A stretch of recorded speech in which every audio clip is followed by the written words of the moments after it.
औज़ुबिल्लाहिमिनश्शैतानिर्रजीम बिस्मिल्लाहिर्रहमानिर्रहीम अल्लाहुम्मा रब्बि इश्रह ली सदरी व यस्सिर ली अमरी वहलुल उक़दतम मिन लिसानी यफ़क़हू क़ौली। अच्छा जी, ऑडिट रिस्क का सवाल जो है वो हम अटेम्प्ट कर रहे हैं। विंटर 2025 का ये सवाल है, क्वेश्चन नंबर 1 CFEP 6। सवाल को रीड कर लेते हैं। सबसे पहले एग्जाम में जब आपके पास कोई भी सवाल आएगा, पेपर में सवाल आएगा, तो सवाल को रीड करें और सवाल को रीड करने के पहले आप रिक्वायरमेंट देख लें।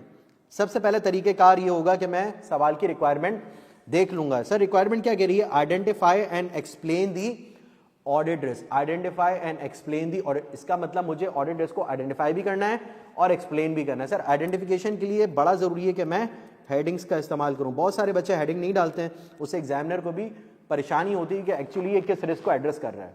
कभी कभी बच्चे थोड़ी सी ड्राफ्टिंग चेंज करके एक ही रिस्क को रिप्रोड्यूस करने की कोशिश करते हैं ताकि वो 20 रिस्क पूरे कर दें। यकीन करो कि जब आप इसके एग्जामिनर कमेंट उठा के देखोगे, सजेस्टेड आंसर उठा के देखोगे, तो आईकैप ने 20 रिस्क नहीं लिखे हैं। और रिस्क को जब आप आइडेंटिफाई करो तो उसके अंदर रीजंस हैं। आप रीजन को बताओ कि भाई ये रिस्क क्यों है, स्टैंडर्ड क्या है, असर्शन क्या लगनी है। आप एक रीजन कंक्लूजन दोगे। आपने अगर ये रिस्क आइडेंटिफाई किया, उसकी डिटेल रीजन क्या, वजह क्या है। बच्चे रिस्क आइडेंटिफाई कर देते हैं लेकिन रीजन नहीं बताते। ये आईकैप का सबसे बड़ा कंसर्न रहा है। तो बच्चों, मेरे प्यारे बच्चों, अगर मैं ये सवाल देख रहा हूंगा, मैं ये रिक्वायरमेंट पढ़ रहा हूंगा, identify and explain the risk that the engagement team should consider. तो अब मैं जब सवाल को रीड कर रहा हूं तो मैं अपने साथ एक शैडो वर्किंग बनाता रहूंगा और देखता रहूंगा कि सर कौन कौन से रिस्क हैं जो ट्रिगर हो सकते हैं। और फिर आएगा सेकंड पार्ट उसकी ड्राफ्टिंग का। ड्राफ्टिंग आप लोग देख चुके हो, ठीक है। ड्राफ्टिंग हम इसकी भी डिस्कस कर लेंगे, मसला नहीं है। लेकिन सवाल पढ़ते ही चीजों को पिक कैसे करना है कि मैं 2-3 बार मुझे सवाल को ना पढ़ना पड़े। आइए जरा देखते हैं। Your firm is the statutory auditor of Global Translog Limited for the year ended 30 सितंबर 2025। यहां पे कोई रिस्क नजर आ रहा है? नहीं। GTL is a large logistic and supply chain management company providing warehousing, transportation and cold chain services across Pakistan and Gulf region। यहां पे कोई मसला नजर आ रहा है? सर मुझे मसला ये नजर आ रहा है कि पाकिस्तान में तो कर रहा है और गल्फ रीजन में भी ये सर्विसेज प्रोवाइड कर रहा है। तो यहां पे मुझे IAS 21 का रिस्क नजर आ रहा है। IAS 21 का क्या रिस्क है भाई? फॉरेन करेंसी ट्रांसलेशन का रिस्क यहां पर आ सकता है। सर ये शैडो वर्किंग मैंने स्टार्ट कर दी है, साथ में IAS 21 का रिस्क। अब ड्राफ्टिंग क्या करनी है IAS 21 रिस्क की? ऑब्वियसली कि यार जो फॉरेन ऑपरेशन है आपके, वो उसके रिजल्ट IAS 21 के हिसाब से ट्रांसलेट नहीं हो। जो आपके रिसीवेबल हैं, जो पेबल हैं, वो IAS 21 के हिसाब से रिफ्लेक्ट ना कर रहे हो, या एक्सचेंज रेट आपने गलत चूज कर लिया हो। सही है, तो ये रिस्क है। इसको अंग्रेजी में किस तरह से लिखते हैं देखते हैं। आगे मैं बढ़ता हूं। सर आगे मैं बढ़ता हूं तो रेवेन्यू मेरा ठीक ठाक इंक्रीज हो रहा है। अच्छा, इस तरह का डेटा लिया हुआ है ना, तो मैं क्या करूंगा भाई, जल्दी से 38,400 माइनस 29,100, 9,300 का डिफरेंस है ये, ठीक है। 9,300 का डिफरेंस है, डिवाइड करूंगा 29,100 से, तो मेरे पास आ जाएगी परसेंटेज। सर परसेंटेज है मेरे पास 31.95 से रेवेन्यू इंक्रीज हो रहा है। कॉस्ट ऑफ सेल्स इंक्रीज हो रही है मेरे 26,300 माइनस 22,150, ये हो रही है 4,150 से। और इन परसेंटेज टर्म्स क्या बन रहा है? 22,150 से मैं डिवाइड करूं तो परसेंटेज टर्म्स में बन रहा है कोई 18%, ठीक है।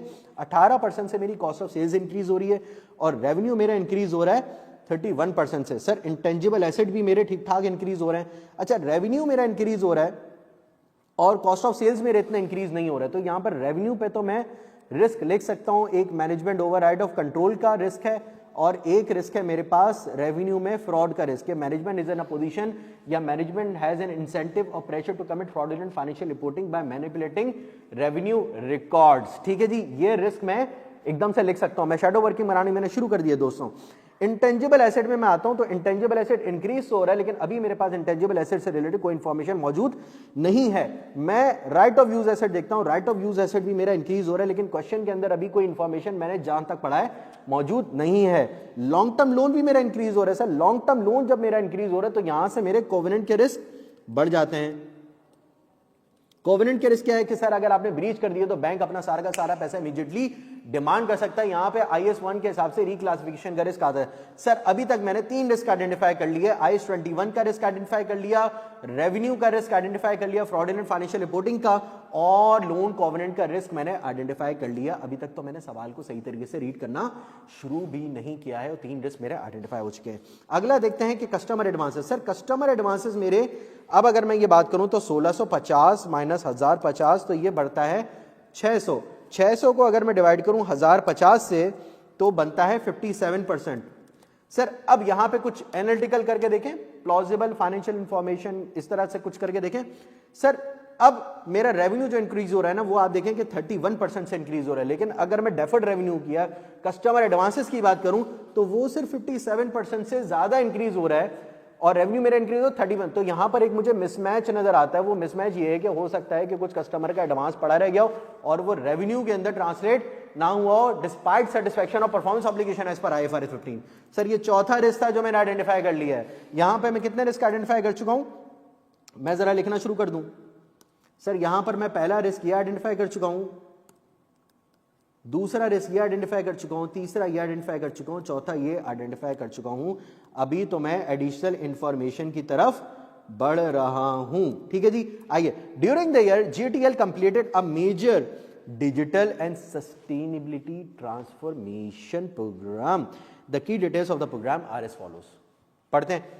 To become regional first smart logistic network, GTL invested in heavily in developing Transide, an artificial intelligence based ecosystem that connects its truck, warehouse and customer dashboard in real time. Eco based and digital उसने system बना दिया, उसका नाम है Transide। अच्छा जी, on achieving full automation in June 2025, GTL commenced amortization of the system over a period of 8 years। 8 साल पे इसने अमोर्टाइजेशन भी स्टार्ट कर दिए। The management expects Transsight to significantly reduce manual process and enhance predictive routine planning. तो manual process भी इसने reduce कर दिए। सर अगर मैं सवाल को देखूं, मैं सिर्फ इस पैराग्राफ को देखूं तो यहां से मुझे स्ट्रेट 3 रिस्क उठते हुए नजर आ रहे हैं। नंबर 1, इन्वेस्ट किया हैविली ट्रांसाइड के अंदर, तो यहां पर इंटेंजिबल एसेट रिकॉग्नाइज कर दिया एज पर IAS 38। IAS 38 कह रहा है कि भाई जो रिसर्च फेज के एक्सपेंडिचर है वो एक्सपेंस आउट होने चाहिए और जो डेवलपमेंट फेज के एक्सपेंडिचर है वो कैपिटलाइज होने चाहिए। Therefore there is a risk that research phase has not been concluded और the criteria for development cost capitalisation has not been met as per IAS 38, resulting in over estimation या over valuation of intangible asset and over statement of profit.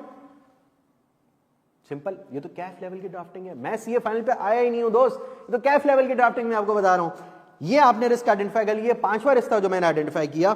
दूसरा risk इस paragraph के अंदर amortisation का आ रहा है। 8 साल में अमोर्टाइज वो कर रहा है। This system was developed internally over 2 years on achieving full automation. जब पूरी ऑटोमेशन हो गई, सर IAS 38 हो जाए या IAS 16 हो जाए। IAS 16 का जहां तक मुझे याद पड़ रहा है, if my memory serves correctly, IAS 16 का पैरा 55 देख लेना, जहां पे वो कहता है कि अवेलेबल फॉर यूज हो तो आपने डेप्रिसिएशन रिकॉर्ड करना स्टार्ट कर देना है। IAS 38 का पैरा 97 रीड कर लेना, जहां पे वो सेम यही बात करता है जो IAS 16 कर रहा है। तो अब अमोर्टाइजेशन इसकी स्टार्ट हो जानी चाहिए थी जब ये अवेलेबल फॉर यूजेज हो। तो रिस्क है कि अमोर्टाइजेशन उस टाइम से स्टार्ट नहीं हो और वैल्यूएशन का भी रिस्क आ जाता है इसके अंदर, ऑब्वियसली क्योंकि वो कैरिंग अमाउंट से नेट हो रहा होता है, तो वैल्यूएशन का भी रिस्क आ जाता है। और दूसरा रिस्क आ जाता है कौन सा सर? सर ये कैपिटलाइजेशन का रिस्क आ जाता है, लेट कैपिटलाइज किया। सही है, तो ये कौन सा रिस्क आइडेंटिफाई कर लिया? चौथा रिस्क ये आइडेंटिफाई हुआ था मेरा, और मैं आइडेंटिफाई कर रहा हूं ये 5वां, और छठा रिस्क मैंने ये आइडेंटिफाई कर लिया। छठा रिस्क मैंने ये आइडेंटिफाई कर लिया। सर 7वां रिस्क है कि 8 साल के अंदर इसकी अमोर्टाइजेशन हो रही है, 8 साल के अंदर। अब हमें पता है कि भाई ये जो डिजिटल ट्रांसफॉर्मेशन है, जो डिजिटल एरा है, हर आए दिन कोई भी जो टेक्नोलॉजी आती है उसके ऊपर कोई और टेक्नोलॉजी ले आते हैं कॉम्पिटिटर। तो सर 8 साल का अरसा बहुत ज्यादा है। हो सकता है कि इसकी यूजफुल लाइफ कम होनी चाहिए, इसकी डेप्रिसिएशन लाइफ कम होनी चाहिए, और मैनेजमेंट ने इसको 8 साल लग दिया। इससे होगा क्या? एक एक्सपेंडिचर को, एक प्रोडक्ट को मैं 2 साल के अंदर अमोटाइज करूं, 3 साल के अंदर करूं, और एक प्रोडक्ट को मैं 8 साल के अंदर लेके छोटे छोटे चंक्स के अंदर पीएनएल में लेके जाऊं, उससे क्या होता है, मेरी प्रॉफिटेबिलिटी इंहांस होती है। ठीक है, तो therefore there is a risk कि ये टेक्नोलॉजी बहुत जल्दी ऑब्सोलीट हो जाए और मैनेजमेंट ने यूजफुल लाइफ की असेसमेंट में, क्योंकि इसके अंदर मैनेजमेंट जजमेंट और बाइसनेस इन्वॉल्व होती है, यूजफुल लाइफ इसकी ज्यादा सालों में सिलेक्ट की है ताकि इसकी अमोर्टाइजेशन का अमाउंट छोटा छोटा करके पीएनएल के अंदर पार्क होता रहे। तो सर ये कोई 7वां रिस्क है जो मैंने आइडेंटिफाई कर लिया। 8वां रिस्क है कि मैनुअल प्रोसेस पे बहुत ज्यादा रिलायंस कंपनी कर रही है और कंपनी ने अब ऑटोमेशन कर लिया, तो ऑब्वियसली मैनुअल प्रोसेस पे तो रिलायंस कंपनी का या तो कम हो जाएगा या खत्म हो जाएगा। सर इसका मतलब ये है कि सारी की सारी इंफॉर्मेशन ऑटोमेट हो जाएगी। सर जब ऑटोमेट हो जाएगी तो सारा का सारा डेटा इंफॉर्मेशन का फ्लो सिस्टम पे चला जाएगा। जब सिस्टम पे चला जाएगा तो यहां आपके एंड पे लिमिटेशन आ जाएगी, तो आपको आईटी वालों को इंगेज करना पड़ेगा for the purpose of performing ITGCs और ITACs। ITGC stand for general application general controls, पूरे सिस्टम से, पूरे एनवायरनमेंट से रिलेटेड, और application level control for specific application या प्रोसेस लेवल कंट्रोल्स। तो ITACs आपको टेस्ट कराने पड़ेंगे, आपको ITGC टेस्ट कराना पड़ेगा। रिस्क क्या है सर इसकी? ये तो रिस्पॉन्स है ना सर। रिस्क क्या है? रिस्क ये है कि controls, internal controls related to IT सही तरीके से इंप्लीमेंट नहीं हो, डेटा ट्रांसफॉर्म सही तरीके से नहीं हो, वो सही तरीके से आउटपुट जनरेट नहीं कर पा रहे। जब आउटपुट जनरेट नहीं कर पा रहे तो वो आपकी पूरी की पूरी फाइनेंशियल इंफॉर्मेशन को, कंपनी के रिकॉर्ड्स को मिसलीड कर सकता है, जो कि रिजल्टिंग विच में result in inaccurate financial reporting. तो पूरा का पूरा ये एफएस लेवल का रिस्क है। सर मैंने यहां पर अभी खड़े खड़े 8 रिस्क टोटल आइडेंटिफाई कर दिए। अभी तो मैंने से पहला पैराग्राफ रीड किया। मैं बोल रहा हूं कि ब्रेनस्टॉर्मिंग आपने किस तरीके से करनी है, किस तरीके से आपने रिस्क को आइडेंटिफाई करना है। ठीक है, storage facilities were also upgraded through installation of smart sensors that automatically records the movement and location of packaging material. यहां पे कोई रिस्क आइडेंटिफाई हो रहा है? मुझे नहीं पता। And spare part physical stock takes are no longer perform. Sir यहां पर रिस्क है। As the system has been designed to be self reconciling। Sir ये बहुत बड़ी हिंट है यार, मुझे तो यकीन नहीं आ रहा कि ये ICAP का पेपर है, उसे सेल्फ रिकंसाइलिंग लिख कर दे दिया। सेल्फ रिकंसाइलिंग से सर ICAP आपको ये समझाना चाह रहा है कि बच्चों सेल्फ रिकंसिलेशन किसकी होती है? रिकंसिलेशन क्वांटिटी की होती है। और जब आप जाते हो फिजिकल काउंट करने, फिजिकल स्टॉक टेक करने, तो आप सिर्फ क्वांटिटी नहीं देखते बच्चों, आप क्या देखते हो?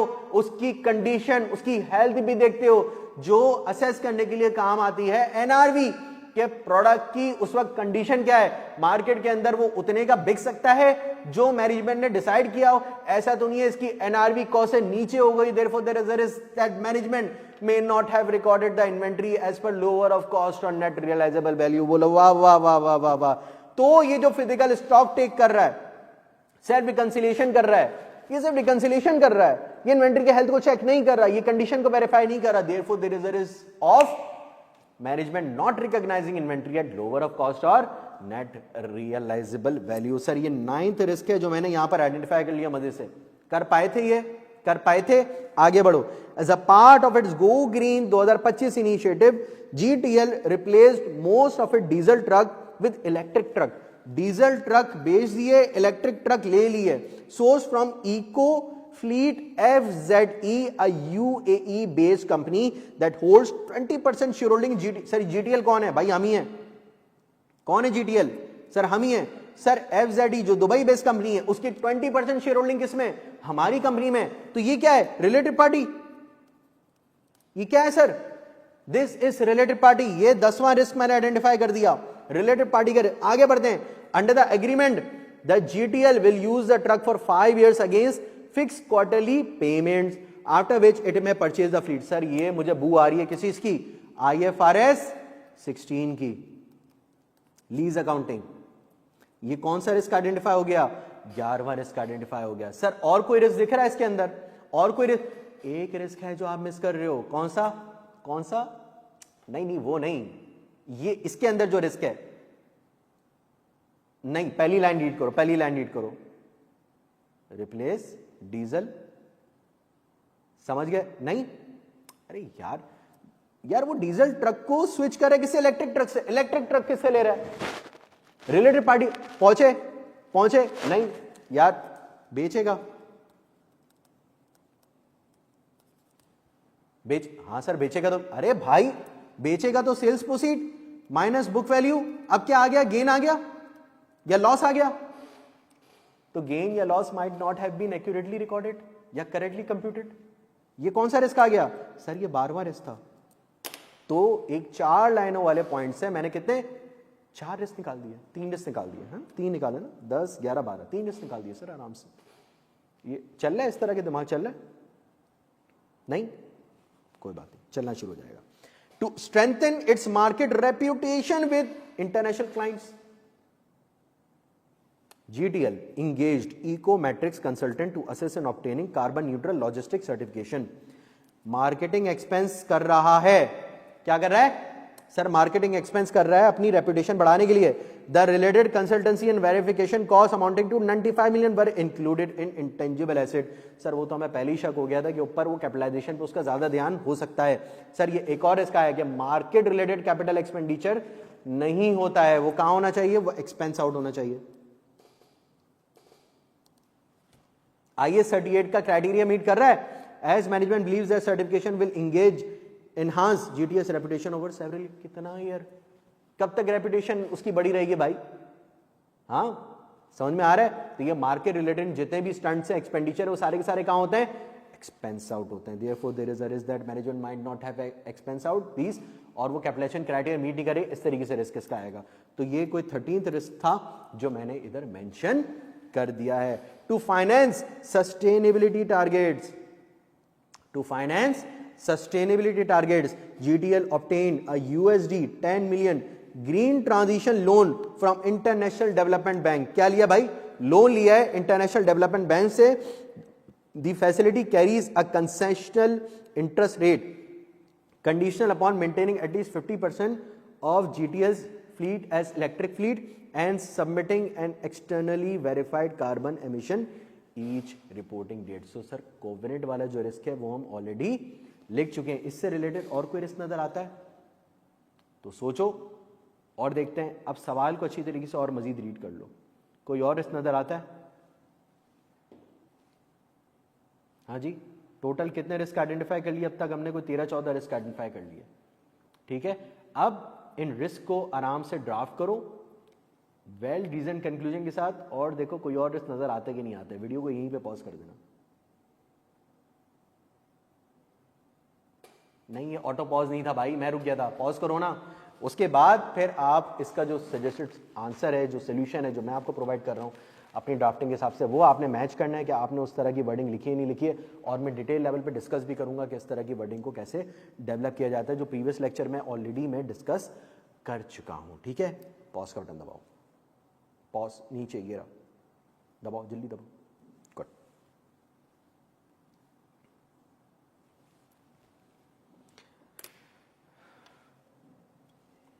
तुमने पॉज का बटन नहीं दबाया इसलिए मैं चाय पी रहा हूं। ठीक है, और तुम्हारी वजह से उनको भी देखना पड़ रहा है जिन्होंने पॉज का बटन दबा दिया था। अच्छा चलो यार, number 1 risk overstatement. During the year the revenue has increase from 29.1 billion to 38.4 billion. जरा रेड कलर का पेन उठा लूं मैं, विजिबिलिटी थोड़ी अच्छी हो जाती है। अच्छा जी, which represent 32% increase from last year. However, cost of sales has only been increased by 19%. ऐसा ही है ना, which shows significant gap. Obviously, therefore, there is a risk of fraud as management may have incentive or pressure to commit fraudulent financial reporting by manipulating revenue records. Sir ये कौन सी drafting है? ये आइजा 240 की drafting है fraud की। अगर आपने अभी तक फ्रॉड का स्टैंडर्ड नहीं देखा है तो आप देख लेना। बहुत अच्छे लेवल पे चीजें उसके अंदर मैंने डिस्कस की हैं। एक एक चीज को मैंने खोल खोल के बताया और ड्राफ्टिंग बताई है फ्रॉड की। ठीक है, तो ये वो चीज लाजमी देख लेना, क्योंकि फ्रॉड का रिस्क लाजमी तौर पर आएगा हर सवाल में। नहीं है तो डाल देना, एक फ्रॉड का रिस्क डाल देना, एक मैनेजमेंट ओवरराइड ऑफ कंट्रोल का रिस्क डाल देना। सर आगे बढ़ते हैं। कस्टमर एडवांसेस, ये उसी सीक्वेंस है जिस सीक्वेंस से हमने आइडेंटिफाई किया है। Customer advances have increased by 57%, whereas revenue has only been increased by 32%. Therefore, there is a risk that customer advances may not have been recognized in revenue upon satisfaction of performance obligation as per IFRS 15. Sir, अगला देखते हैं। The company developed internally generated software named Transite there is a risk of overvaluation of intangible asset as software might not have entered into development criteria. Sir इसके marks से ये examiner रो रहा होता है कि भाई बच्चे रिस्क तो लिख देते हैं, रीजन नहीं बता पाते कि वो रिस्क है क्यों, तो ये रीजन लिखना लाजमी है. आगे बढ़ते हैं. Useful life of Transsight. The company has opted to amortize Transsight over 8 years which may be subjected to management biasness to enhance the profitability.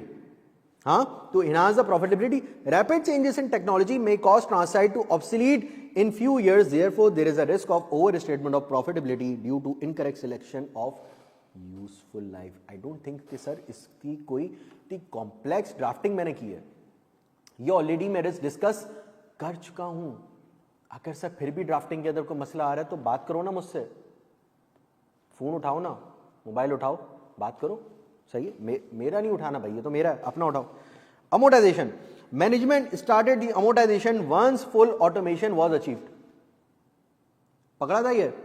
Where as it should have commenced once the system was available for use as per I. अब ये करना कि IAS 38 का जो मैंने discuss किया था आपसे, पैरा 97 वो रीड कर लेना. हाथ के हाथ पैरा 55 ऑफ IAS 16 वो भी रीड कर. सर ये हैबिट बना लो आप, जहां IFRS की बात हो रही है ना, साथ में जाके उस IFRS के रेलेवेंट पैरा को भी रीड कर लेना, उसके आगे पीछे कुछ पैरा को भी रीड कर लेना, तो तुम्हारी वहां से भी अंडरस्टैंडिंग डेवलप होगी कि वही चीज तो तुमने उठा के लिखनी है. आपका ऑब्जेक्टिव क्या है सर? आपका ऑब्जेक्टिव है कि क्या फाइनेंशियल स्टेटमेंट्स IFRS के हिसाब से बने भी हैं कि नहीं बने. हाँ, क्या फाइनेंशियल स्टेटमेंट्स IFRS के हिसाब से बने कि नहीं. आइए, रिस्क वाला सवाल जो है ये कहां का है सर? प्लानिंग स्टेज का. तो जब मैंने अपनी ओपिनियन देनी है और उसके अंदर IFRS का तस्करा करना है, और जब मैं एग्जीक्यूशन में, जब मैं एविडेंस हासिल कर रहा हूं, तो उसके अंदर भी मैं IFRS को देख रहा हूं, तो सर मेरी प्लानिंग के अंदर भी IFRS आएगा कि नहीं आएगा? सर बिल्कुल, मेरी प्लानिंग के अंदर, रिस्क असेसमेंट के अंदर IFRS लाजमी आएगा. सर ये वो यहीं पर आ रहा है, वो यहीं पर आ रहा है. ठीक है. अच्छा, कुछ बच्चों को शायद अभी भी कंफ्यूजन हो रही हो कि जैसे कि यार रिस्क है क्या? सही है, रिस्क है क्या? नॉर्मली आपका कोई भी ऑब्जेक्टिव है, जैसे आपका ऑब्जेक्टिव है आप पेपर पास करो, ठीक है. रिस्क क्या है? हो सकता है आप पेपर पास नहीं करो, ये हो सकता है ना. रिस्क क्या है? रिस्क ये है कि आप अपने ऑब्जेक्टिव को मीट नहीं कर सको. फर्ज करो मेरा फालूदा खाने का बहुत दिल चाह रहा था, ठीक है, और मीठा ठंडा है ना. मैंने अपने एक दोस्त को बोला, मैंने कहा यार चलो बादराबाद पे फलानी शॉप है, वहां पे चलते फालूदा खाते हैं. तो मेरे दोस्त ने बोला यार वो छोड़ो, वो वाली शॉप पे चल लेते हैं, वहां का फालूदा बड़ा जबरदस्त मिल जाएगा तुम्हें. हम गए, फालूदा मीठा, ठंडा तो था लेकिन मीठा नहीं था, फीका फालूदा. सही है, वो खाया. तो क्या ऑब्जेक्टिव मेरा मीट हुआ? नहीं. यही तो रिस्क था. रिस्क क्या था कि मेरा दिल चाह रहा था कि फालूदा ठंडा तो होता है, मीठा भी हो, लेकिन फालूदा मीठा नहीं था. हो सकता है कि अब वापस से दिल चाह रहा है, जो जिस दुकान पे मैंने खाना था मैं जाके खा लूं. ठीक है. तो आपका अगर ऑब्जेक्टिव मीट ना हो, और जो चीज आपका ऑब्जेक्टिव मीट होने से रोके, वो क्या कहलाती है? वो रिस्क कहलाती है. और उसके अगेंस्ट आप करते हो प्रोसीजर्स ताकि उस रिस्क को मिटिगेट कर सके. छोटा सा रिफ्रेशर था जो कि पिछले लेक्चर्स में डिटेल मैनर में ऑलरेडी कवर हुआ है. Back to pavilion. अमोर्टाइजेशन के हवाले से, therefore there is a risk of valuation या over valuation of intangible asset, as deferring amortization beyond this point would understate expenses and overstate profit for 2025. Fleet replacement of a major portion of diesel fleet implies significant asset disposal. There is a risk that asset may not have been fully de-recognized, or the gain or loss on disposal has been incorrectly calculated, resulting in misstatement of non-current asset and other income. ये बात समझ में आ रही है बच्चों? आगे बढ़ते हैं. Non-performance of physical stock take. Management relies solely on sensors and has stopped performing physical counts. This raises doubt about accuracy and completeness of inventory data generated by the new system. Clear है भाई? जब physical stock take नहीं हो रहा तो फिर मसले मसाइल आपके आ सकते हैं. Management relies solely on sensors. Sensor में मसला आ गया तो सनसनी सी फैल जाएगी. And stop performing physical stock count. This raises doubt about accuracy and completeness of inventory data generated by new system. तो आप यहां पर क्या करोगे बेटा? आप अपने IT वालों को इंगेज करोगे कि IT कंट्रोल्स टेस्ट करें और देखें वो जो पर्पज है वो अचीव हो भी रहा है कि नहीं हो रहा. इसके बाद आ जाते हैं वैल्यूएशन ऑफ स्टॉक पे। Since sensor confirm quantity but unable to assess physical conditions of the goods या inventory, therefore there is a risk of valuation that damaged stock remains unidentified and stock has not been valued at lower of cost or net realizable value as per IAS 2। कोई इतना मुश्किल काम नहीं है drafting जो हमने अभी तक डिस्कस किया, कोई मुश्किल ड्राफ्टिंग आई नहीं है दोस्त। सवाल भी रीड किया, आराम से रिस्क भी पिक हो रहे थे और ड्राफ्टिंग भी हो रही थी।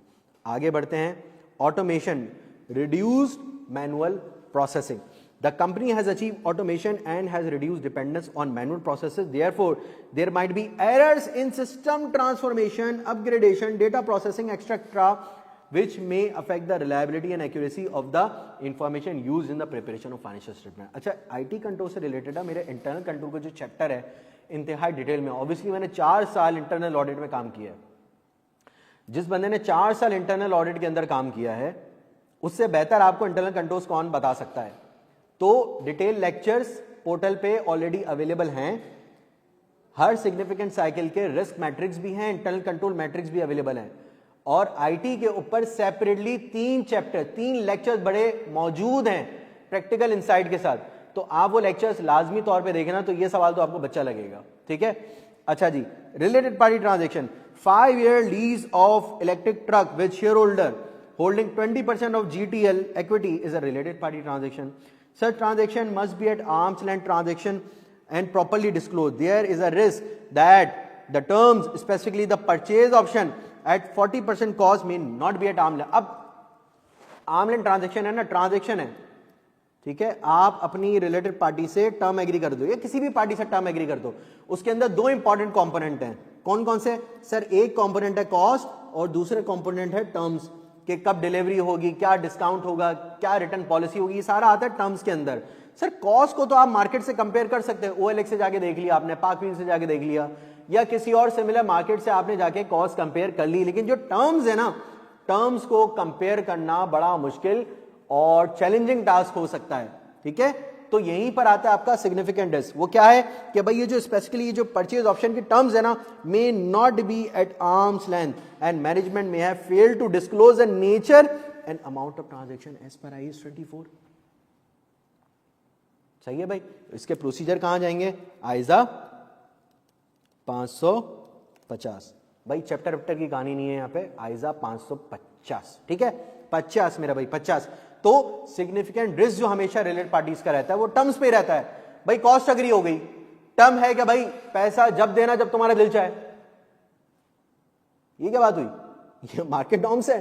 नहीं, वो तो पैसा इमीडिएटली मांगेगा आपसे, तो ये आर्म्स लेंथ ट्रांजैक्शन नहीं होती है। तो आर्म्स लेंथ ट्रांजैक्शन में सबसे ज्यादा सिग्निफिकेंट कंपोनेंट होता है ना, वो टर्म्स का होता है। हाँ कॉस्ट का होता है, लेकिन इसका एविडेंस आप इजीली ले सकते हो। भाई एक गाड़ी में आपको बेच रहा हूं, सिविक में आपको बेच रहा हूं 60 लाख रुपए की, आप मार्केट के अंदर गए, मार्केट के अंदर वो गाड़ी आपको मिल रही है 80 लाख रुपए की, तो कोई भी पार्टी ये देख के बोल देगी यार ये तो इसके जान पहचान का बंदा है इसलिए इसको 60 लाख रुपए में दे रहा है। जान पहचान का क्या है? रिलेटेड पार्टी है ना, तो ये आराम से पकड़ी जाती है। हाँ लेकिन टर्म्स कंपेरेबल है नहीं है, इसके अंदर बहुत ज्यादा रिसर्च की जरूरत है, जजमेंट की जरूरत है, ठीक है। तो यहां पर आपको इस तरीके से ड्राफ्ट करने की जरूरत है, ठीक है। Classification and measurement of lease, the option to purchase vehicles at 40% of cost में effectively transfer ownership. Furthermore, errors in identifying lease term, discount rate, residual value may lead to misstated assets and liabilities and finance costs. Therefore, there is a risk that lease has not been or incorrectly recognized as per IFRS 16। Sir बात समझ में आ रही है यहाँ पे कि उसके अंदर खरीदने का ऑप्शन भी मौजूद है। Therefore, रिस्क है कि IFRS 16 की अकाउंटिंग प्रॉपर्ली नहीं हुई हो। Incorrect classification of marketing expenditure as intangible asset, या इनकरेक्ट कैपिटलाइजेशन भी हो सकता है, ठीक है। Company capitalised 95 million paid to Green Matrix Consultant for carbon neutral logistics certification, which was for the purpose of marketing or reputational benefit, not a separable or controllable intangible asset. Consequently, it should be expensed as incurred. Therefore, there is a risk of overstated intangible asset and profit if capitalized incorrectly. बात समझ में आ रही है? ये हम discuss already, कोई भी ऐसा रिस्क नहीं है जो अभी तक हमने डिस्कस नहीं किया हो। ऐसा है तो क्या तुम भी इसी तरह की ड्राफ्टिंग कर रहे हो? आगे देखते हैं। Loan covenant, The USD 10 million green transition loan requires GTL to maintain at least 50% of the electric fleet and submit a verified carbon emission report each year. Non-compliance may cause the loan to become repayable on demand or loss concession interest after affecting liquidity and related disclosures. Therefore, there is a risk of misclassification or liability which must be classified as current if covenant. अच्छा, ये वाला जो है ना, जैसे हर सवाल के अंदर देख रहे होगे एंड में रिस्क की ये वाली लाइंस, कोई भी सवाल पिक करोगे नहीं स्टैंडर्ड आ रही है, ऊपर वाली जो चीज आ रही है क्वेश्चन से आप पिक कर रहे हो, ठीक है, या पिक कहां से कर रहे हो सर, क्वेश्चन से कर रहे हो। यही वो वजह है जो देख के एग्जामिनर को लगेगा कि आपने सिनेरियो को सही तरीके से पिक किया है और अकॉर्डिंगली आप रिस्क की ड्राफ्टिंग कर रहे हो। तो ये वाला तो स्टैंडर्ड है और ये वाला कहां से है, क्वेश्चन से, सिनेरियो से पिक हो रहा है। बात समझ में आ रही है।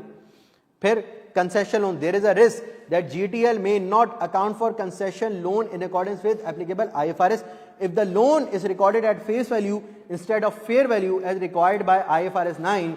The financial liability may be overstated and finance cost understated due to absence of appropriate effective interest rate accounting. Additionally, where the benefit of below market interest rate meets the definition of a government grant under IS 20, state bank से अगर आप ले रहे हो, there is a risk that management may recognize the benefit immediately in profit and loss rather than deferring and recognizing it systematically over the period of loan term, leading to overstatement of profit. Accordingly, there is a risk relating to valuation and presentation of the liability as well as completeness and timing of the income recognition. तो शायद इस share में ये कहना चाह रहे हैं जो गवर्नमेंट ग्रांट की अकाउंटिंग है ना, वो आपने फॉलो नहीं की। गवर्नमेंट ग्रांट फॉलो करता है जो आपका ग्रांट पीरियड होता है ना, उसकी कंडीशन होती है। अगर ग्रांट की कंडीशन है तो ग्रांट पीरियड के ऊपर आप इनकम को लेके जाते हो, आप इमीडिएटली रिकॉग्नाइज नहीं करते हो। तो इसको अपने अल्फाजों के अंदर भी आप आराम से रीड्राफ्ट कर सकते हो।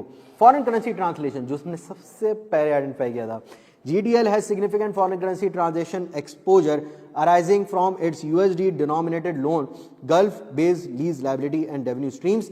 These arrangements introduce risk that transactions and outstanding balances may be translated in incorrect exchange rate, failure to apply the appropriate accounting rates for initial recognition and year-end reporting could result in material misstatement in reported asset, liability and foreign exchange gain or losses which may not have been recognized as per IAS 21. शायद इस share में कहना चाह रहे हैं जो आपकी translation है, P&L की जो ट्रांसलेशन है या जो बैलेंस शीट के आइटम है वो इनकरेक्ट रेट के हिसाब से हो गए हैं और IAS 21 के हिसाब से आपने अकाउंटिंग फॉलो नहीं की है। यहाँ तक बात समझ में आ रही है। तो कितने रिस्क आइडेंटिफाई किए अब तक? 15 सर। इतने ही रिस्क हमने ऊपर भी आइडेंटिफाई किए थे, हमने कुछ नहीं किया, सिर्फ उसकी ड्राफ्टिंग की है। ईजिली हमने सारे के सारे रिस्क को आइडेंटिफाई किया। सर सवाल था 15 नंबर का, कहता 1 mark for identifying each audit risk and explaining the underlying reason. Sir reasons को एक्सप्लेन करने के भी मार्क्स अलग से मौजूद हैं क्वेश्चन के अंदर। इस तरह करके आप 20 मार्क्स क्वेश्चन के अंदर पूरे हासिल कर सकते हो। जब आप सजेस्टेड आंसर उठा के देखोगे तो उसके अंदर मैनेजमेंट ओवरराइड ऑफ कंट्रोल का रिस्क नहीं है। Sir management override of control का रिस्क आप डाल सकते हो, ऐड कर सकते हो। यहाँ तक बात समझ में आ रही है। एग्जामिनर कमेंट्स देख लेते हैं। पासिंग रेशियो इस अटैम्प्ट का 53% था और ओवरऑल मेरे ख्याल से कोई 24% के करीब था विंटर 2025 का। Although many examinees identified certain risk, they often fail to adequately explain the underlying reasons and potential impact on the financial statements. ये इंपॉर्टेंट है, रिस्क को आइडेंटिफाई करना, रीजंस बताना और फाइनेंशियल स्टेटमेंट का कौन सा एलिमेंट अफेक्ट हो रहा है। एक तो रिस्क आइडेंटिफाई करना, प्रॉपर्ली आपने आइडेंटिफाई कर लिया रीजंस कि भाई वो रिस्क क्यों है, असर्शन और एफएस लाइन आइटम कौन सा इफेक्ट हो रहा है। ठीक है, आइटम क्या लिख रहा हूं मैं, line item. A significant number of examiners did not identify or properly discuss the following key audit risks: customer advances and related revenue recognition। क्यों भाई, अंधे हो गए थे ना हम, दिख ही नहीं रहा था, आंखों पे पर्दा भाई, प्लॉजिबल रिलेशनशिप ही आइडेंटिफाई नहीं हो रहा था। यहाँ से अगर रिसीवेबल होता, रेवेन्यू होता तो मैं दोनों को कनेक्ट करता, यहाँ से अगर परचेजेस होती, कॉस्ट ऑफ सेल्स होती, दोनों को आपस में कनेक्ट करता। ठीक है, इस तरह की कोई चीज होती भाई, प्लॉजिबल रिलेशनशिप आपने आइडेंटिफाई करके देखना होगा कि भाई नंबर्स आपस में कहीं कनेक्ट तो नहीं कर रहा है, रिलेशनशिप तो नहीं बनना, उसका भी रिस्क आ सकता है। Reliance, amortization of intangible asset including timing and useful life consideration। Sir कब रिकॉग्नाइज, पैरा 97 की अकाउंटिंग वो भूल गए, और यूजफुल लाइफ की रिकॉग्निशन क्यों वो भूल गए होंगे असेसमेंट इसकी, क्योंकि वो ये चीज भूल गए होंगे sir technology is subject to obsolescence, immediate obsolescence, ज्यादा नहीं चल सकती। 8 साल तो बहुत लंबा अरसा है सर, एक एक साल बहुत लंबा अब लगने लगा है जिस हिसाब से टेक्नोलॉजियां आ रही हैं। हाँ तो 8 साल का अरसा बहुत लंबा है भाई, इसको क्रिटिकली असेस करना पड़ेगा आपको। आगे जाते हैं reliance on IT controls, broader IT environment. अब ये जितने भी बच्चे हैं ना ये सारे के सारे यहां पर आके मार खाते हैं। अब वो समझते हैं कि आईटी वाला आ रहा है अलग ऑडिट कर रहा है निकल रहा है, नहीं भाई वो आपका ही पार्ट है। अगर मुझे रेवेन्यू पे एश्योरेंस चाहिए तो मैं क्या करूंगा, रेवेन्यू की अंडरस्टैंडिंग ऑब्टेन करूंगा, अंडरस्टैंडिंग ऑब्टेन करके उसके की कंट्रोल्स आइडेंटिफाई करूंगा। सर वो कंट्रोल्स की कंट्रोल्स या तो मेरे मैनुअल होंगे या ऑटोमेटेड होंगे। सर अगर मेरे कंट्रोल मैनुअल हुए तो मैं खुद टेस्ट कर लूंगा, सही है, मैं खुद टेस्ट कर लूंगा। अगर ऑटोमेटेड हुए तो उसको कौन टेस्ट करेगा, आईटी वाला टेस्ट करेगा। सर कंट्रोल्स के ऊपर अगर मुझे रिलायंस आ जाएगी तो क्या होगा, सर मेरी सब्सटेंटिव प्रोसीजर की एक्सटेंट थोड़ी सी कम हो सकती है। सर मेरी सब्सटेंटिव प्रोसीजर की एक्सटेंट थोड़ी कम हो सकती है। सर ये तो मेरा ही काम है ना, तो आईटी वाले से भी काम मैंने करवाना है। इसका मतलब आईटी वाले को मैंने सर की कंट्रोल्स आइडेंटिफाई करने, आईटी वाले को मैंने रिस्क बताने कि कौन सा रिस्क एड्रेस हो रहा है, प्रोसीजर वो कर लेगा, वो बता देगा कि सर ये आपका जो रिस्क है, जो आपने प्रोसीजर मुझे बताया, आपने जो कंट्रोल बताया वो ऑपरेटिंग इफेक्टिवली या डिजाइन उसका अच्छा है कि नहीं है या ऑपरेटिंग इफेक्टिवली है भी कि नहीं है, तो वो आपको रिलायंस देके देगा। उसके बाद आप सब्सटेंटिव प्रोसीजर की एक्सटेंट को डिटरमाइन कर सकते हो based on your risk assessment. Sir ये तो कंट्रोल, अबे अल्लाह के बंदे, रिस्क ऑफ मटेरियल स्टेटमेंट को जब आप असेस करते हो तो उसके अंदर दो चाप हैं, एक इनहेरेंट रिस्क, एक कंट्रोल रिस्क।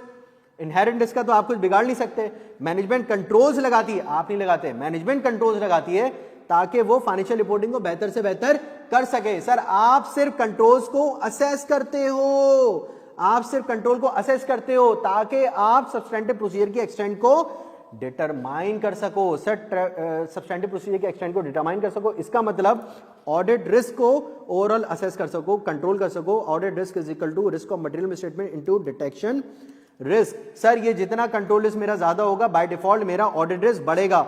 ऑडिट रिस्क को कम करने के लिए मुझे डिटेक्शन रिस्क को कम करना पड़ेगा, इसका मतलब मुझे नंबर ऑफ सैंपल्स को भी इंक्रीज करना पड़ेगा, क्योंकि मेरा कंट्रोल पे रिलायंस नहीं है तो मुझे ज्यादा ज्यादा सब्सटेंटिव ऑडिट प्रोसीजर्स परफॉर्म करने होंगे। यहां तक बात समझ में आ रही है क्या? सर टेस्ट ऑफ कंट्रोल्स को टेस्ट करना लाजमी है ऑडिटर के लिए, यस और नो? अगर नहीं तो क्यों नहीं, और अगर हां तो किन सिनेरियो के अंदर वो मैंडेटरी हो जाते हैं कि आपने टेस्ट ऑफ कंट्रोल का टेस्ट करना है? इसका जवाब मुझे कमेंट सेक्शन में दो या व्हाट्सएप ग्रुप पे दो, ठीक है, लेकिन जवाब मुझे अच्छी ड्राफ्टिंग के अंदर लाजमी तौर पे देना, ठीक है। अच्छा जी, तो अगला देखते हैं, accounting treatment and compliance of implication of concessional agreement. IAS 20 का रिस्क भी वो भूल गए थे। यहां तक बात समझ में आ रही है? अच्छा, मैं साथ में ना ये कर रहा हूं कि IFRS की जो समरीज है वो भी मैं पोर्टल पे ऐड कर रहा हूं, तो ऑडिट रिस्क का सवाल करने के बाद वो IFRS की समरी भी रीड कर लेना, तो उससे क्या होगा, तुम्हारा स्टैंडर्ड बार बार रिकॉल होता रहेगा, तो तुम्हें बार बार पढ़ने की जरूरत एक चीज को नहीं होगी, वो दिमाग के अंदर छप जाएगी। जब तुम प्रैक्टिकलिटी देख रहे होगे ना तो तुम्हें वर्डिंग के साथ वो चीज एग्जैक्टली छप जाएगी, तो तुम उठा के रिप्रोड्यूस कर सकते हो। बात समझ में आ रही है कि नहीं आ रही है? आ रही है? कैसी लगी आपको आज की क्लास? ठीक है, तो फीडबैक जरूर बताइएगा और मिलते हैं अगले वीडियो में। अल्लाह हाफिज।